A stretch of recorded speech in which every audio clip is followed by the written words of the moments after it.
Mr. Big. The Mr. Big technique is commonly used in Canada. In this method, the police create a fake criminal organization to lure the suspect into joining it.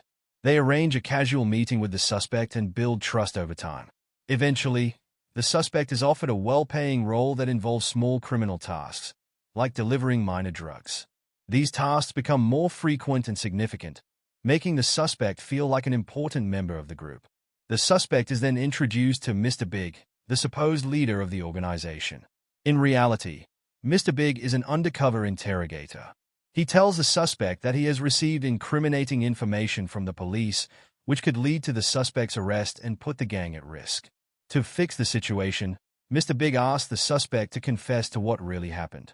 The confession is secretly recorded, and once it's done, the fake organization reveals itself as the police, and the suspect is arrested. This tactic is often a last resort since it can sometimes result in false confessions, either out of fear of Mr. Big or to maintain the luxurious lifestyle provided by the fake gang. Good cop and bad cop, also known as the Mutt and Jeff technique. This approach involves two interrogators taking opposite roles. One acts aggressively, making threats and emphasizing the consequences of not cooperating, while the other is calm and sympathetic, offering rewards for compliance. The good cop defends the suspect from the bad cop's hostility, making the suspect feel they can trust or rely on the good cop. The goal is to get the suspect to cooperate. However, this method has drawbacks. It's easy to recognize, and the bad cop's aggression might alienate the suspect. Reid Technique.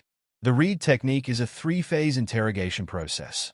It starts with a fact analysis, followed by a behavior analysis.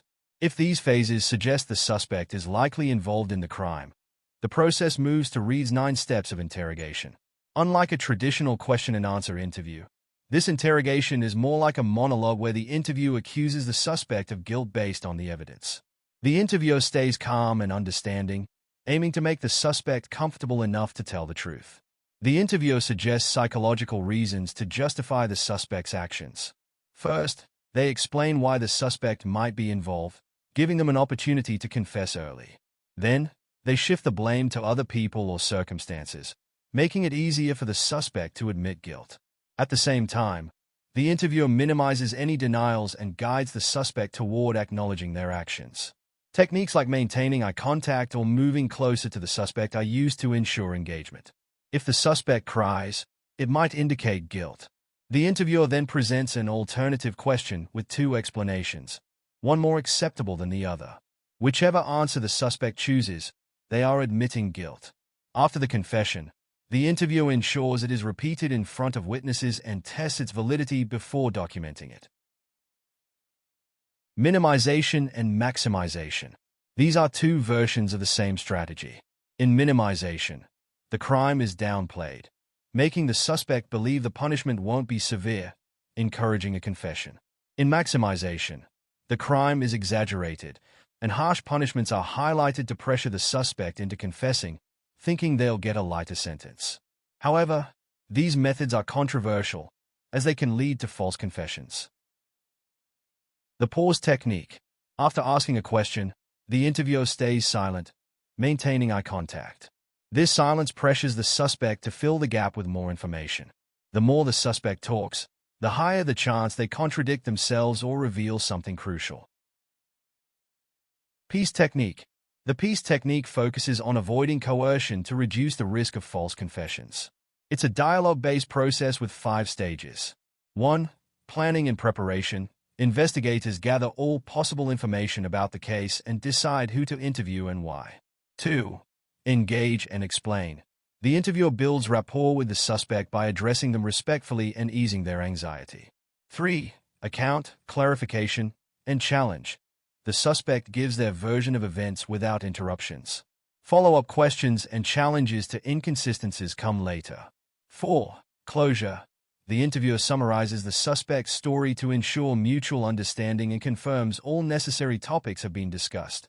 5. Evaluation.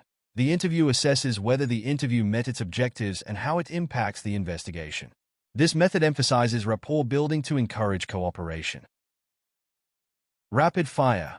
In this technique, one or more interrogators ask a series of rapid questions, not giving the suspect enough time to think or answer properly.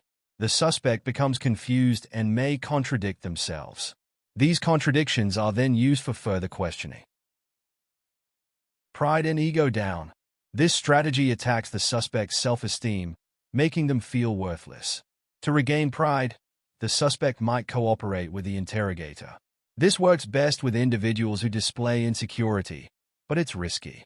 If it fails, it's hard for the interviewer to switch tactics without losing credibility. Loaded questions. These questions assume certain facts to be true.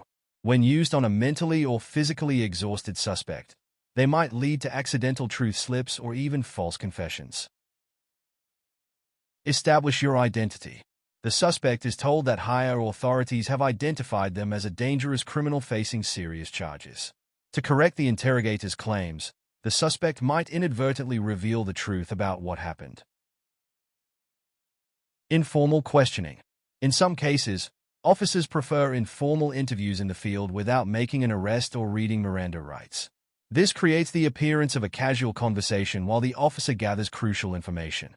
A related tactic is the change of scenery technique.